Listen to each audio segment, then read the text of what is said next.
So he's a law student, a lawyer, an activist with an interest in policy, now working in foreign affairs. How, perhaps, let's go back to what skills you needed to build up to get to a place where if you receive a call on Saturday and you sit down, you can actually prepare a document that prepares a candidate. A country. Yeah, a country, right? For candidature in election of the AU chairmanship. So what skills were you intentional to build and to train on to prepare you for such a moment?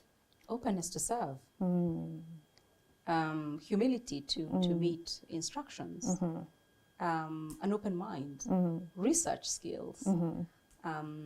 Curiosity about the continent, global politics. All right.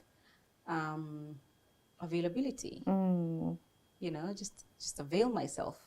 Meet the moment. And so, I mean, I know that I could also say you needed to have an education, or you needed to have a master's in this or that. Yeah. But in my experience, that's not the most important thing. Right. It's attitude. Just the right attitude to say, okay, first distinguish between a life-changing moment and an opportunity that allows you to engage with a challenge. And I think I would say also confidence. Right. Confidence to say, okay, here is a challenge, let's find ways to do it. And so I would say that the basics, because right now education is a basic right. Right. We must all pursue education to the highest levels that we can. But we must also build the other human skills that allows you to that allow you to recognize opportunities and contribute, right? Yes. If we take, for instance, an open mind, an open mind helps you because you don't start off by saying, especially when you're building your career, right?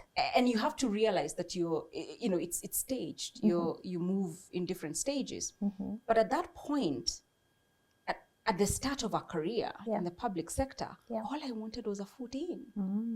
I'm like, okay, you're extending me a branch. Great, I'm going to climb the tree. Fantastic.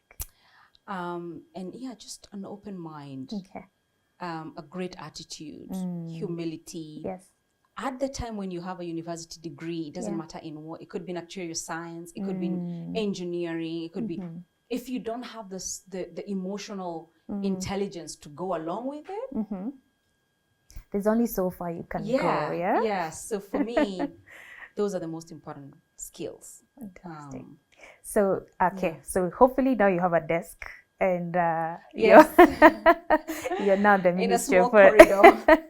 You're Humility. I work for government, so I have these grand chambers. No, absolutely not. You sit in a small reception room full of files and you make it a home. What were the next few years like for you working with the former So I arrived at the Ministry of Foreign Affairs and straight to one of the most important Kenyan assignments regionally. And as we speak, a similar process is underway, involving the Right Honorable Prime Minister, former Prime Minister, Honorable Raila Odinga. Yes. And I can just imagine, I hope that team is having as much fun and great encounters as we had when we first supported Ambassador Amina Mohammed to do it. Right. So the next few years, so we traverse Africa, talking to countries and heads of states and government and ministers of foreign affairs. You wake up in Dakar, you sleep in Cote d'Ivoire, you wake up the following day to go to Malawi, you detour to Kigali, and back to base, Addis Ababa, and that's repeated for the several months that you undertake this campaign. Right. So it was a very high tempo.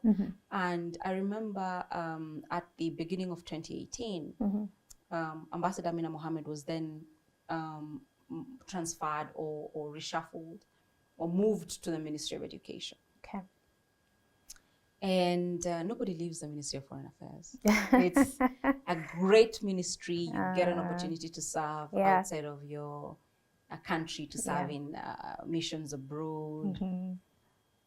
For me, I looked at this opportunity differently. I said, okay, here is another ministry that is public policy, like pure public policy. Right.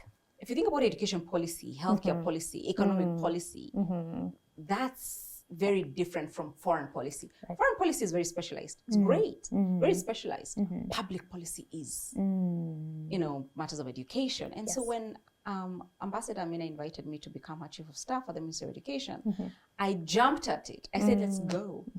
I remember facilitating a meeting of the cabinet secretary with the principal secretaries at the ministry at the time. Yes. Long before His Excellency's announcement settled, because we were so excited to serve in another space. Yeah. And I recall seeing conversation online, moving from the Ministry of Foreign Affairs to education is a demotion. I'm like, what are you talking about? It's an amazing challenge, because how many people at home can you impact with the work you do at the Ministry of Education?